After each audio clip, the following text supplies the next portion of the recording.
got a few more people coming in. Welcome, everyone, to our afternoon session. And just give a couple of more, another minute. We bring some other folks in. Fireflies. Another note taker. That's our note taker. You know, there's all different ones that come in. So AI companion, and there's the fireflies, and we could probably have another session on that. All right. Another second here. Great. All right. Two more people. And welcome, everyone. I don't know who made it to the first noon session that we had. It was really good with Rob Robinson.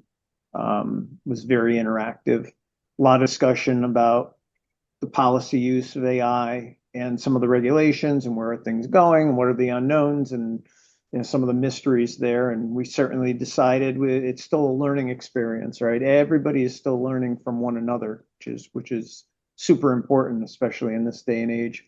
On this session, we are lucky enough to have my friend Cheryl Dowd with us, and she is from the State Authorization Network, SAN. She also works real close with WCET on policy innovation. She's part of that. And we're going to talk a little bit today about some of the different, institutional issues that are sometimes overlooked. State level program approvals, a little bit about global activity compliance responsibilities. There's a bunch of stuff we're going to talk about today, but let's keep it very interactive. I'm going to monitor the chat window. We can also go and use the react button and raise our hands midway if there's something on a particular topic that we want to dive into a little bit more. But let's keep it going. It's not a giant webinar. On the noon session, we had about 80 folks in the room. And it was, like I said, very interactive. There's a lot of good cross discussion going on. I was monitoring the chat window. Let's keep it going like that. Everything's going to be recorded. We're going to have all the recordings up on the member portal by Monday, the latest. We might even get most of them up there by Friday. We are recording everything. And without further ado, Cheryl, I would like to turn it over to you. Thanks very much, Pat. And I'm very pleased to be here. And it's great to see a lot of familiar faces and names that are listed here today for this session. So I'm going to share my screen. So I have my wonderful administrative assistant with me today in case I am challenged to try to get this up and running properly. So, Pat, do we see everything properly? You see everything properly, a thumbs up. Thank you so much.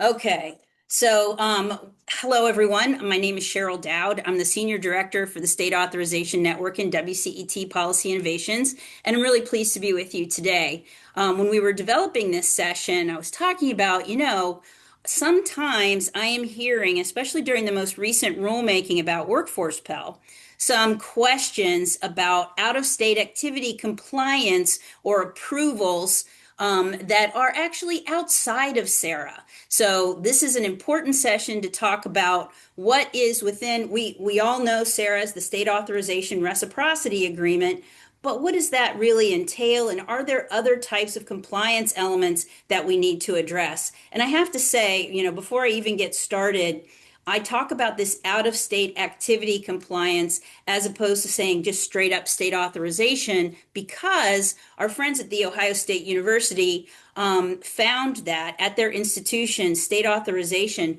was, in their minds, tied directly to distance education. See me in air quotes saying online courses. And so they were not as understanding of the fact that there could be other activities of the institutions that occur outside of the state and what might be the compliance responsibilities for that. So that's why we're going through this today. So we're going to talk about these things that are outside of the reciprocity agreement and why. So a little bit again about the introduction, foundational principles for out-of-state activity compliance. We'll talk a little bit about the difference between federal and state policy because we hear institutions sometimes very confused about, well, who said I have to do this? Is it a state or is it part of federal requirements, either statutes or regulations? Then federal regulations specific to out-of-state activities, and then updates for state institutional approvals. So we've written an article not long ago in WCET Frontiers about a handful of states that made some changes around institutional approvals since COVID. So we'll talk a little bit about those. And I'm happy to take any questions, I'm really glad Pat's going to watch the chat, while we're moving through this, so that if there's something you want me to review or want to ask a question, I'm happy to take it. So again, I'm with SAN. We are a network of WCET, the Witchy Cooperative for Educational Technologies. SAN was created in 2011 by WCET as a response to the first iteration of the state authorization of distance education regulation. And so at that time, institutions went, there are state requirements to offer activities in other states. And so the state authorization network was developed to help to support institutions in managing the compliance challenges. And so what you see here on the right-hand side of that slide is the some screenshots from our website that indicate 9 tiles that are interactive about specific areas related to out-of-state activity compliance, which you may find beneficial. And just as an aside, I did ask a little bit earlier, and they are willing to share the PDF of this deck along with the video so that you will have access to live links that are part of the deck. So let's start with the foundational principles for out-of-state activity compliance. If you get nothing else from this session, please know that if your institution has an activity that occurs in another state, the institution must determine if that state has any oversight of the activity. So any activity that occurs in another state. So be aware of this and help your colleagues at your institution be aware of this, because it is more far-reaching than just talking about distance education by online courses, because this is something that is confusing to some. They thought that this was all about the distance education courses that we're beaming to other locations in the United States or abroad, and not really understanding that this includes activities as well. So it could be your faculty and staff that work in another state, which we've seen even more so since COVID. Also experiential learning that could be stemming from an in-person course program at your institution, but there is an experiential learning component that occurs in another state. That is also something that you need to be aware of. So we will move on. That's the foundational principle. So what are different types of state compliance? So we know in our sphere that the whole idea of state institutional approval has been discussed back since 2010, really, about the wide variation of institutional approvals. That is the permission to offer activities in another state. We're most familiar with that. And so that's really the higher education agency of the state, or through reciprocity in SARA member states. And that too is a state structure, because there is a state agency in the state who is overseeing the ability for institutions to participate in SARA. But be aware that there is no reciprocity through SARA for the following responsibilities. And the first is state program approval. So this is when we're talking about state professional boards that may have oversight of your programs that lead to a license. We'll talk even more depth about that in a minute. But I also want to point out something that was discussed during the Workforce Pell rulemaking having to do with program approvals. Those of you that were watching this may recall that the Department of Education was speaking as to Congress's intent for Workforce Pell to be very state specific. It's what the state needs to be able to have these workforce programs available for important jobs in their state. And so they talked about reciprocity, and they talk about how that this is at the program level, not the institution level. And so what the Department of Ed has proposed in their consensus language is the idea of bilateral agreements, just meaning that 2 states could have an agreement to be able to offer the program by distance education across the state line. But we're not talking about reciprocity through SARA. That is right out. So we're talking about only as far as bilateral agreements. So, for example, I grew up in the Washington, D.C. area, but on the Virginia side of the river. And so if there was an agreement between the state of Virginia and the District of Columbia, University of Virginia may be able to offer a program to a student that's located on the DC side of the river if they have a bilateral agreement for the program. So that's the distinction. So SARA is not a part of that. State registration, this primarily has to do with when you have employees or you're perhaps a for-profit that is considered a business. And in those situations, there may be some sort of state registration with the Secretary of State or the Revenue Treasury.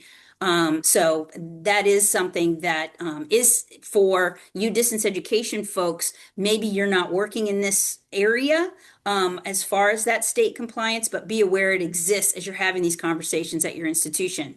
Also, tax implications. Again, primarily in regard to employees, faculty, staff working in another state, there could be income tax, also possible digital sales tax implications.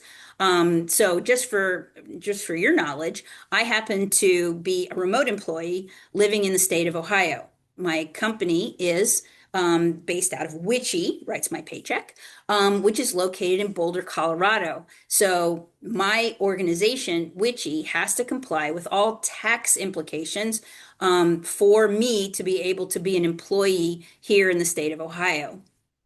And then finally, workers' compensation insurance, again, primarily having to do with employees, but be aware that the state of Colorado has an interesting situation here where if you have a student who is participating in some sort of field placement, internship, clinical, in the state of Colorado, the institution is to provide workers' compensation insurance, with the exception of teacher prep.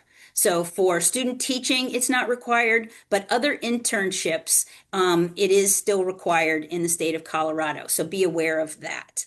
And these are things that are outside of SARA. So I was talking before about program approvals for programs that lead to a license. We use program approval as kind of an umbrella term. So when we talk about these approvals, it could be, for example, one of these following 4 bullets. The first is the state may require that the program be reviewed by the state. So that might be a requirement in some states. There could be a program having to be registered to be able to be provided in the state. There could be a registration for a clinical placement in the state.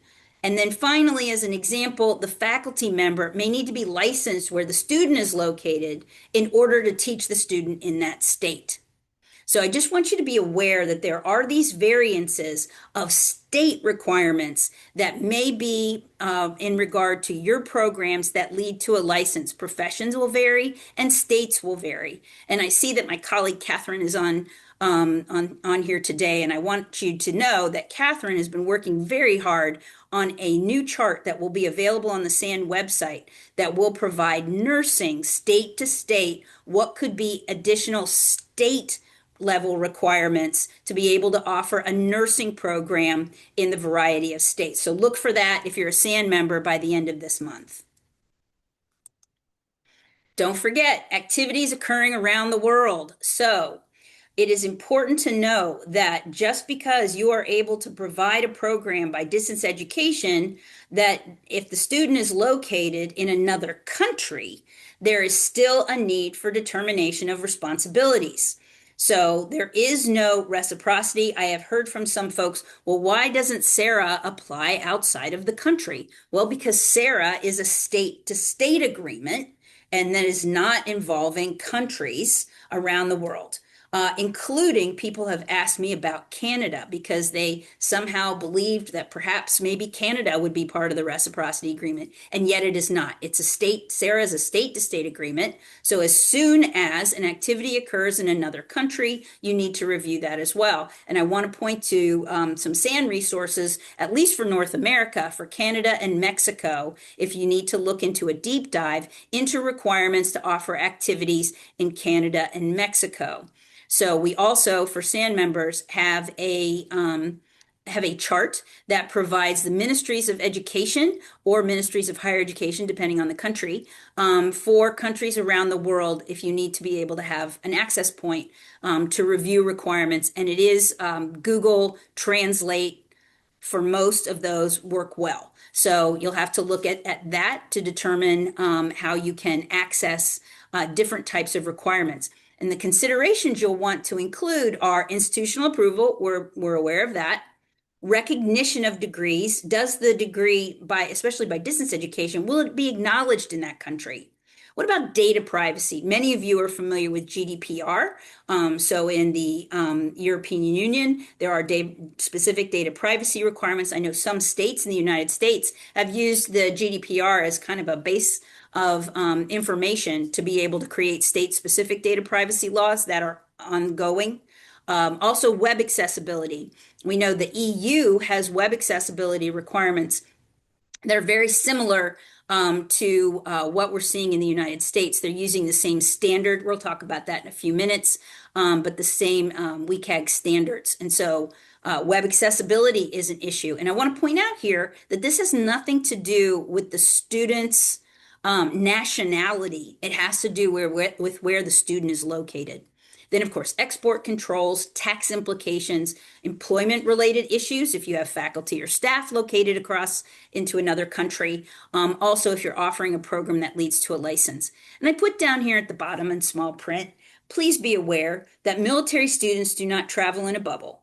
So you are going to have to be aware of what requirements may actually be applicable for military students. In some situations, in some countries, there are agreements between bases and countries called status of forces agreements. And in those limited situations, there is more flexibility to offer programs. But you need to be aware of what that is. It's not a blanket statement that you can just provide your courses on a military base. You need to be able to have that understanding of where the authority comes from.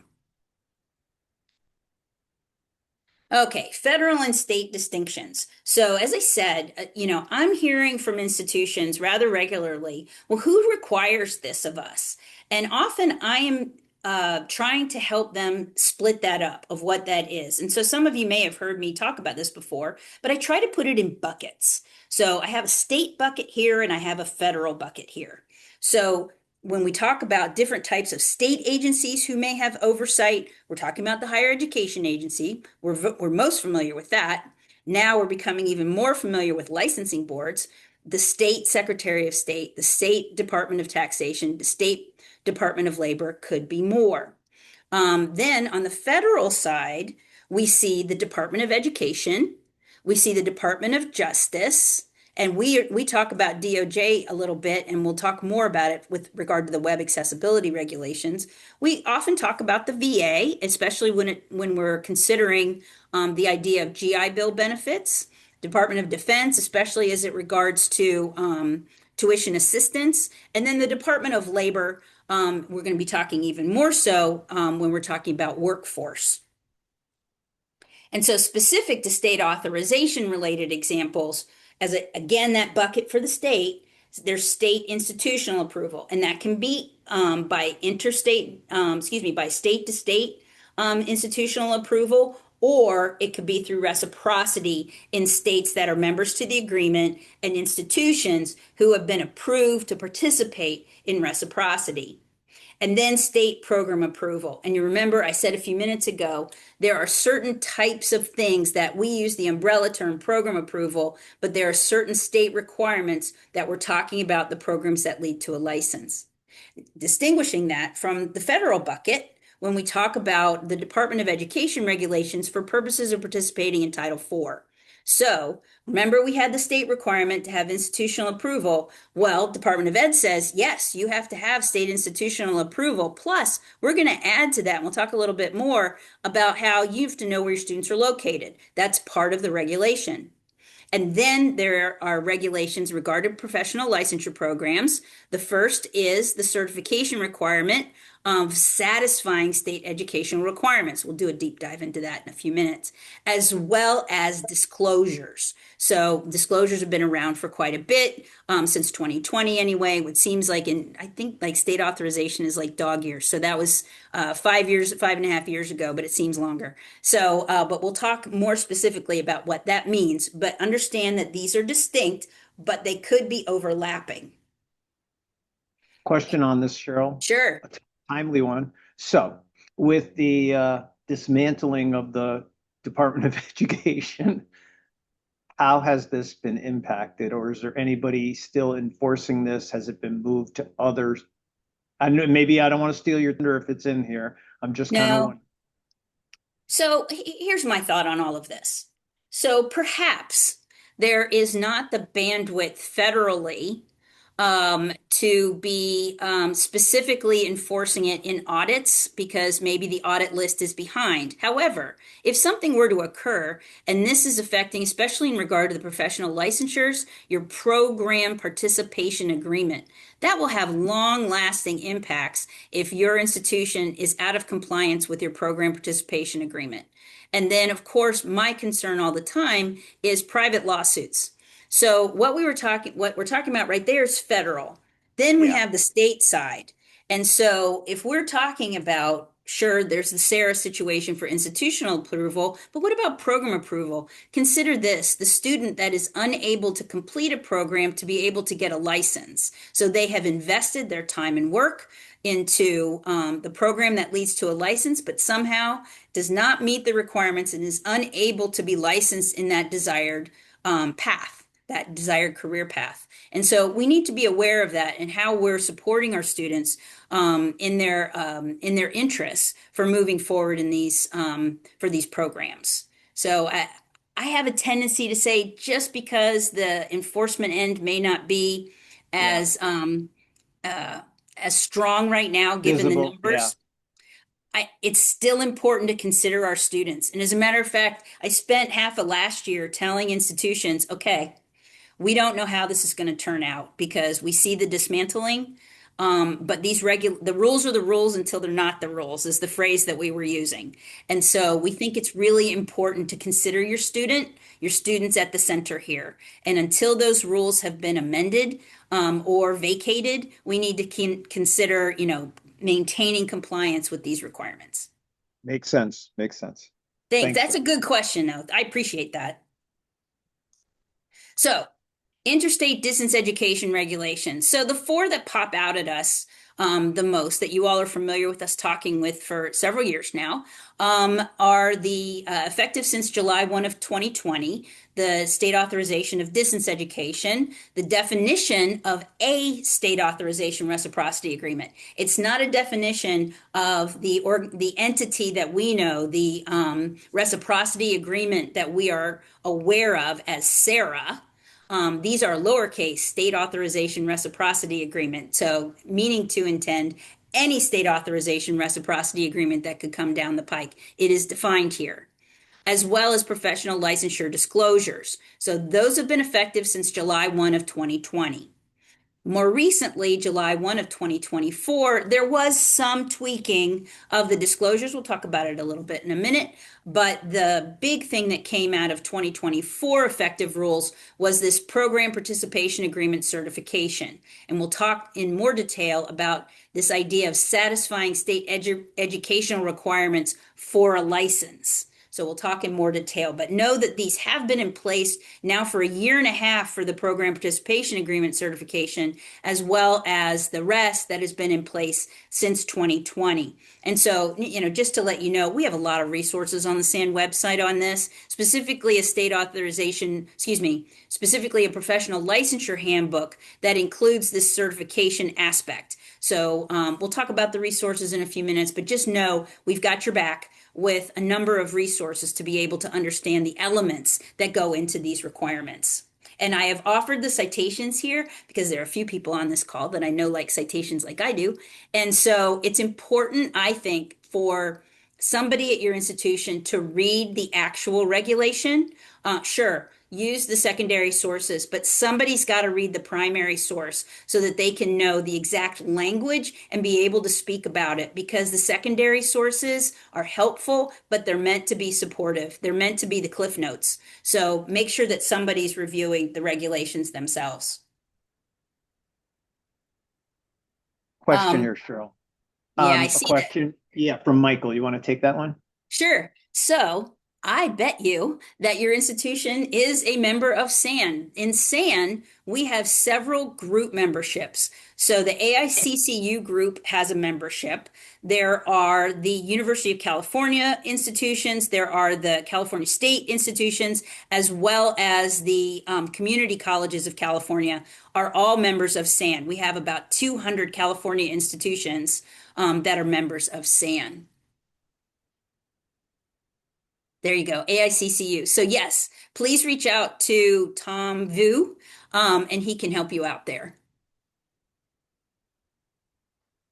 Okay, so our friend, the state authorization of distance education, it's been through a number of iterations. I often refer to it as the soap opera of federal policy because we've seen some ups and downs, although I'm sure gainful employment is right up there with the soap opera of federal policy. But what we have here is the state authorization of distance education regulation requires direct approval by the state or through a reciprocity agreement. And what I mentioned before was the idea of student location. It is very important for many reasons that your institution know where your students are located, specifically in regulation, but also I would say for student support reasons. We found out during COVID that there was going to be additional support needed for tutoring, for behavioral health support. And also, if you're not using one of the proctor tools, some people are still doing in-person proctoring. So for student support, knowing where your students are located is not only something important in regulation, but also something really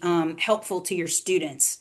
So you're supposed to know where your students are located and provide that determination to the secretary upon request. And so it's determined at time of enrollment or formal receipt of information from the student that the location has changed based on the processes at your institution. So that's a structure to know where your students are located. That's not to say that it's simply where your student indicates their address was when they first applied, because that could be very different. And we know that location is different than residence. So your residence for purposes of perhaps tuition for a public institution is different than the location. The location is where your student is physically located, because your residence could be where you have your driver's license, where you're voting, etc. But let's take, for example, a military student. A military student could be residing in one state, could be located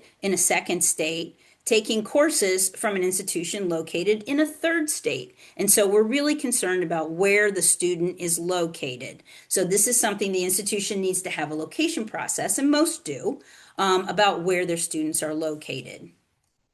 So, quick question on this one, Sure. Cheryl. So, especially in this world of virtual, where I could register today here in Florida, and then all of a sudden I'm traveling overseas, and then I'm somewhere else. How the heck could the school know where I am? Or is it my responsibility to be letting the school know where I'm going? And is there even anybody at the school that gives a damn of where I am? Well, I think the institutions do give a damn, and I'm really glad you pointed that out because they want to support the student too. And so, what I would say here is that an institution could then create this process, and I know many have, to determine where the students are located per term. So when they register for the next term, they are indicating where they're going to be located for the term. That's not to say, and I had a conversation with somebody just recently about being on vacation for 2 weeks. That is not what we're talking about. We're talking about, a relocation for a period of time, perhaps a term. And so the institutions are creating processes so that they can know where their students are located and support the students. And if people want to look at some really good examples, the State Authorization Network has for 11 years now, 11 years, given what we call the Sensational Awards. And those go to institutions who are doing really good work in different areas, one of which is location. So if you look at our Sensational page, it's the center square on the home page of the SAN website. That will lead you to institutions that have done good work in that area. There are videos that the institution is explaining, how they created their process. And I find that our members are very collaborative. And if you have any questions, you can either work through me. If you're a SAN member, put it in the WCET Mix SAN Network Discuss. Or reach out to the staff members that are part of that institution. As I said, they're very collaborative. But I think it's really important to have a look. Thank you for adding the Sensational Awards there, Catherine. So I think it's really important we talk about beg, borrowing, and stealing from others about good practices, and we do that gladly within the State Authorization Network. Just know that it's not a one size fits all, that you can get great ideas and then develop what is working for your institution, based on the good ideas and inspiration that you get from some of our best practices from institutions. Thanks for that, Cheryl. Sure. So here we are, professional licensure disclosures, our old friend. So this has been in place, as I said, since 2020. I really like how the regulation was written, and that is a very nerdy thing to say. However, what I like about it is it was developed in a structure that almost was like a checklist. And so when you look at it, you see that we're talking about these regulations address all modalities. And they talk about specific educational programs. What type of educational programs? The ones that are designed or advertised as leading to a license required for employment in the occupation. So you break that down. Was it designed or advertised as leading to a license that's required for employment in that occupation? So when you look at your educational programs, you can decide which ones fit into that type of educational program to know which ones are applicable in this area. And those that are, you are to provide public notifications. So make available is the term that's used in this federal regulation. But typically people are making website pages that indicate the states and where the institution meets or does not meet the curriculum requirements for a license in that state. And so what people might remember was a third option of had not made a determination. That was removed in the 2024 version. So what we have here is no longer is an institution required to address every state and territory of one of those three. Now the institution is required, if they're going to advertise or serve students in particular states, to have this determination made in order to be able to serve the students. And so the department focused on that as opposed to making a blanket statement where you've made no determination and you have no intention of serving students in particular states. So this is about serving students in particular states. And then finally, we have direct and individualized notifications that are for prospective students and enrolled students. And primarily that is to give them, obviously, the knowledge in advance of a financial commitment to the institution when we're talking about prospective. And then enrolled students in order to give them any changes that may have occurred, whether that be they change states and their curriculum no longer will satisfy requirements where that student moved, or that particular state where the student's located had a change in rules, and due to that change in rules, the curriculum no longer satisfies. So this is something that is required to be provided by the institution within 14 calendar days of the institution being made aware of this change. So this is a matter of transparency to be able to ensure that our students are aware of what the requirements are. So here's the new piece. This is the PPA certification requirements. So I'll be honest with you, I wasn't really familiar with the program participation agreement before this rulemaking occurred. And then I had a crash course. So this is the contract that is between the institution and the Department of Education for its programs to be eligible for Title IV. And in doing so, the institution is certifying a list of things of that the institution says we're doing this. And so it's a long list of things. And one in particular here is about the professional licensure programs. And what we're ensuring here is that the institution is to satisfy state educational requirements in several locations. First, where the institution is located. So I live in the state of Ohio. If I had an institution, my institution would have to satisfy state educational requirements for the programs that lead to a license in Ohio. Also, where the student enrolled in distance education is located at the time of initial enrollment. And so I will tell you that the Department of Education indicated that the institution can make the definition of what is initial time of enrollment. They have that location process like we talked about, and determine what is the initial time of enrollment. So the student enrolled in distance education is located at the time of initial enrollment. Well, why'd they do that? Well, because it was going to be very difficult and a barrier to the student if it was beyond the initial time of enrollment. So they were very focused on ensuring that it satisfies state educational requirements at the start of the student's educational career. If they were to move, then this requirement is not enforced. This is not a requirement. You're required to provide the disclosure, and you're required to comply with any state requirements. But for purposes of certification, it's very focused on initial time of enrollment. And I put that on or after July 1, 2024, because that was a transitional piece. So that students that were enrolled prior to July 1, 2024, there was no barrier due to a new regulation for them to be able to continue in the programs. So we have a big or here.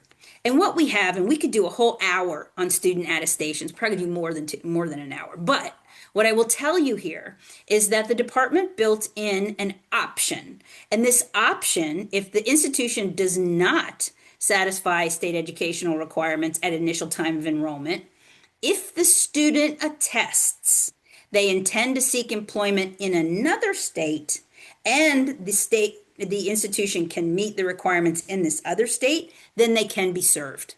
So here I am, I'm in Ohio. The student is located in Michigan.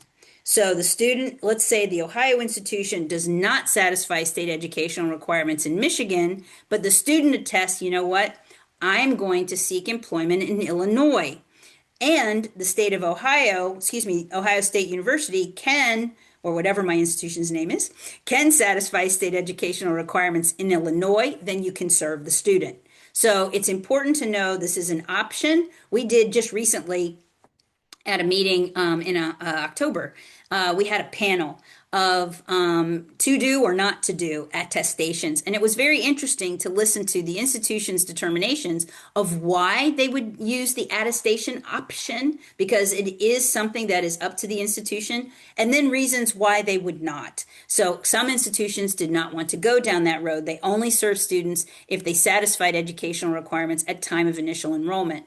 And then there are others who were willing to do the attestation. I always say that with the attestation option are big yield signs to make sure that you are careful as you're moving forward in ensuring that the student is doing it knowingly, and that it is very clear from the institution that there has been some sort of interaction so that the student is aware of what they are signing and why.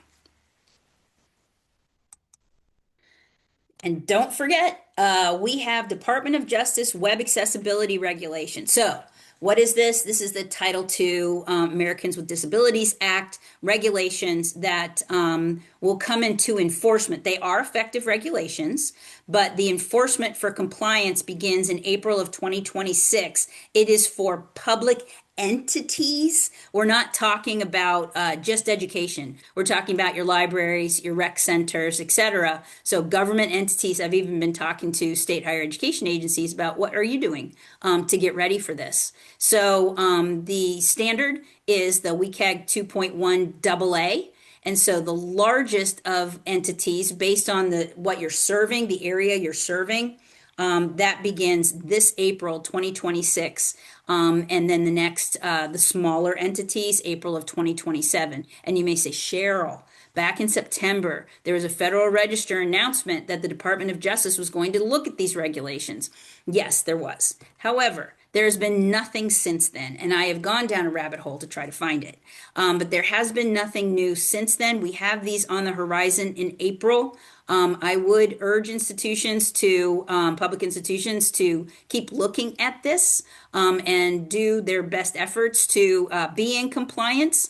There has been some talk that maybe the Department of Justice may release some sort of a guidance, dear colleague type of thing that will perhaps offer a good faith effort type of compliance, much like the 2011 dear colleague around state authorization.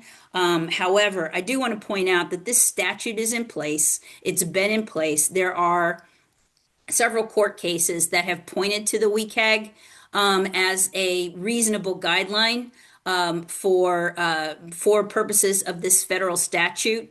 And so, I would be concerned about that. Again, to the point that we talked about just a little bit ago about the ability to enforce it, maybe not enforced by the Department of Justice. But again, let's think about students. Let's think about concern about private lawsuits and do our best to move forward with meeting these web accessibility requirements.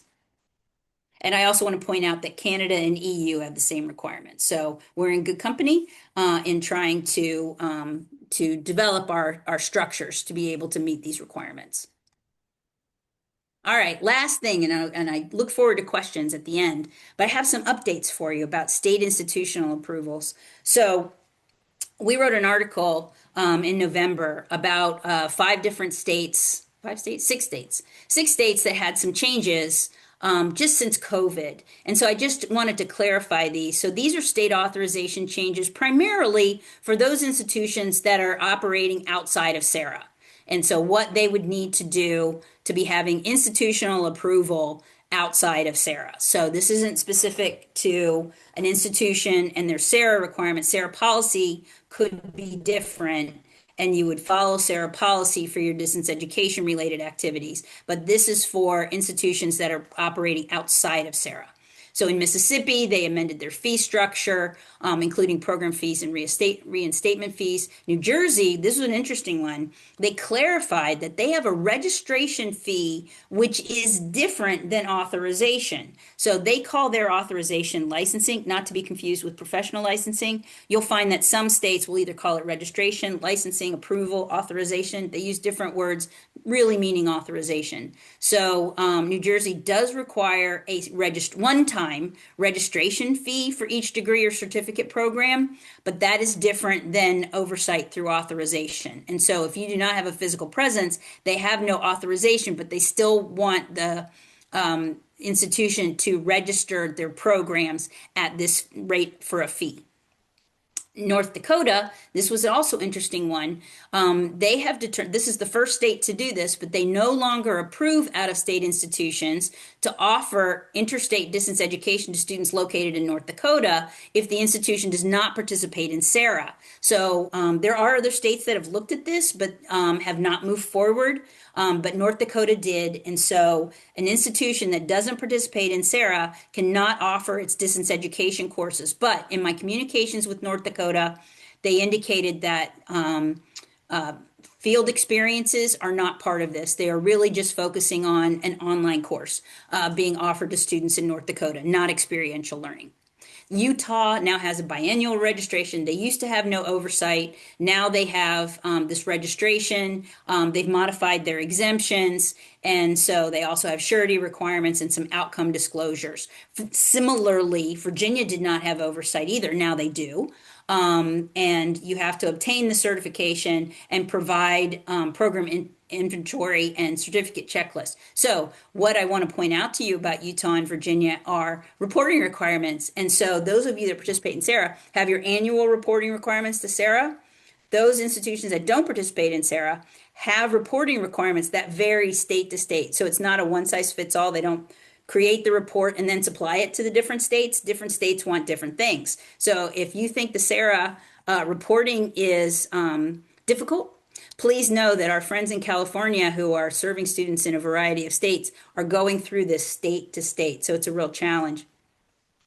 I want to distinguish this last one. The state of Washington, they created a new piece of legislation that their intent is to see that reciprocity agreements have certain consumer protections in order for Washington then to want to be part of the agreement.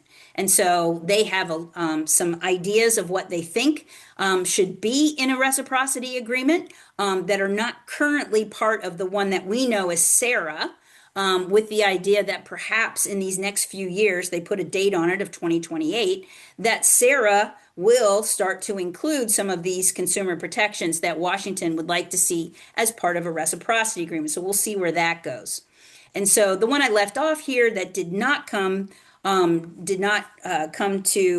conclusion is the state of California. Last year, there was a bill in the state of California that was for California to be able to join in a reciprocity agreement. And so I say that very carefully because it was not a bill to join SARA. It was a bill that would allow them to be part of a reciprocity agreement. But it had some limitations, some structure of what it wanted to see in a reciprocity agreement. So it did not make it through. It was so we could see it released, could be submitted again this year in the California legislative session. But please know that even if it does move all the way through to become law, that it has a tendency, if you remember, some of you may have been doing this work, back when all the states were initially joining in the 2014, 15, 16 time period, when it took a little bit. So once a state had the approval of the legislature, it took a little bit of time to get it up and running, to get an agency for oversight up and running in the state, and then to be able to approve institutions to be part of it. So if it were to become law next summer, if it's reissued and it becomes a law next summer, it would still take a little bit of time, for them to get something in place. And it also has to align with SARA in order for it to be approved as a SARA state. So there are many hoops to jump through. It's not as simple as just the legislation being passed. So if you want to get more detail on it, this article is available. Again, this is a live hyperlink that will be available to you in the slide deck. Okay, so I would love to take questions. I'm going to leave this here just so that you know we have resources. We're very excited about the things that we have been providing in the last few years. And specifically, I wanted to point to the top thing, the collaborated resource that we're doing with WCET for a policy tracker, that we're following federal policy in the areas of executive orders, guidance, statutes, regulations, and court cases that are relevant to distance education. Thanks for that. I mean, that was a good session. I always learn something new on these. I know there's always changes that are going on. How about from our audience here? Let's stop the share for a second. Sure. Let's just stop it. We don't need to share anything. I guess you could stop it over there. Okay, we'll do that. There we go. Yeah, is it gone? There we go. Okay. Yeah, there we go. And let's see, does anybody have any questions for Cheryl? Has anybody come across some of these challenges that she was talking about with cross-state agreements and some that don't have, these nuances? The nuances are what I found interesting, just because there isn't oversight on a lot of this stuff doesn't mean that you shouldn't be doing it. While they're thinking about questions, I just want to point out that another report that was listed on there that both authors are on this call today, my colleague Catherine and my good colleague from my alma mater, James Madison University, Sarah Cheverton. They did a survey of how to manage professional licensure compliance. And this survey was well received, and they did a report on it, which we hope to keep sharing around so that people understand the dynamics of managing professional licensure compliance. And so there are many pieces to it. If you find this and you need support from some sort of of report to share with your senior leadership that this is an area that you need to be able to have more resources, this particular report may help you with that. It shows the dynamics. Perfect. What are some things coming down the pipe? I mean, what are some things that you have your eyes on right now this year in 2026? Sure. So, as I was mentioning, we are hearing from institutions the challenges they're having about state-specific requirements in regard to professional licensure because SARA has nothing to do with that. And so, I am very pleased that we will have that item out in the by the end of the month. You'll see that chart. We're also working on some global compliance, so we want to enhance our opportunities for global compliance for institutions to understand what they need to consider when they are looking at providing programs outside of the United States, because it could be different. The risk level for the institution could vary. Are they actually seeking to be able to advertise and have a student base in other countries, or is it the random student who's located in a country for a period of time? So, those kinds of things come into play. So we look forward to providing a report on that in the next 6 to 8 months. We are also following, anything that we can do to support Workforce Pell and the cross-state structure of that. So that is on the horizon. Also, I was talking before the session, we're waiting any day now to see the Federal Register indicate that they're about to start an accreditation rulemaking. So we'll see what the implications are for distance education in regard to any accreditation changes that the department is seeking to add. So Wow. there's Yeah. always something. There's always something. How about micro-credentialing? I mean, is that falling under just the straight guidelines of online education, or is there any kind of confusion along those, not traditional degrees or professional licenses, but the micro-credentials? Has there been any kind of separate talk about that? Because it's a hot trend right now. So it is a hot trend. And what I can say is my concern sometimes has to do with who is providing the microcredential. So if it's an institution that is accredited, then the interstate structure is a lot easier to manage because they can be part of reciprocity through SARA. Because you have to be accredited in order to be a SARA participating institution. So the issue then becomes, what about the non-accredited? And of course, the Workforce Pell, they are looking at these short-term opportunities being only from accredited entities. Got it. Okay, so that's important. It's also important for students to know if they're looking to get a micro-credential. Good information. Anyone else? Everybody's been quiet. This is my quiet session. My other one was very interactive this morning. Any questions via chat? Anybody have anything they want to share? You can raise your hand, or you can pop it into the chat window here. So Russ just added that the There's Department Russ, of yeah. Education is seeking a current call for comments, and that was SAN and WCET have been offering a federal policy report on the 15th of each month. So we just released that as well the other day. That there's a 60-day window on this. So they're looking for, and specifically it has to do with the time frame to be able to make determinations about where your students are located. That is specifically what the Department of Ed is interested in. Is the time frame that they have accurate? And so in the Federal Register call for comments is the timing, and they want to know if that's accurate. Is it more or less, et cetera? Is it useful? So it asks a series of questions that institutions can provide their comments about. It's interesting. Just taking a look at the link right now. Thanks, Russ, for that. And thanks, Cheryl, for that as well. Anyone else? Anybody else out there? Well, as always, Cheryl, thank you. I also wanted to make sure I thank Alexandra Salas. She's on our board. She's actually the chair of public policy, and she handled putting together our public policy week. I want to thank all of you for attending. We have sessions again tomorrow, Wednesday, both at noon and 3, and then the same thing on Thursday. And we even added another session on Friday because there was lots to talk about this year. So I hope to see you again tomorrow. Everybody, as I mentioned, I will have the recordings posted by Monday, the latest.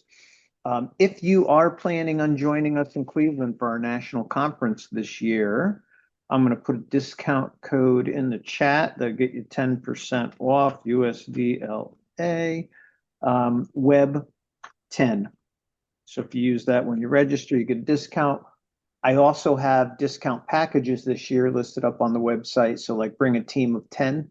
That was one thing that I had folks request. They wanted to take an entire set of instructional designers to the conference. So we have that up there. And if anybody, we know it's a tough time in education right now. If anybody has a hardship, they really want to come to the conference, my email address, I'm going to put in here, just send me an email and I will see what we could possibly do to get you there. A lot of times I have sponsors that will help dig in a little bit and contribute a little bit. Verizon, I want to thank them. They are a good sponsor for USDLA. Google has also been a great sponsor for us. And this year we're going to feature a lot of AI-based sponsors. That's the big thing. Everybody wanted to see a little more hands-on. We're going to get a little deeper of a dive in some of the AI tools that are out there this year. So thanks again, everybody. And we will see you again tomorrow. Thanks, Cheryl. Thank you. Good to see everyone. Bye now.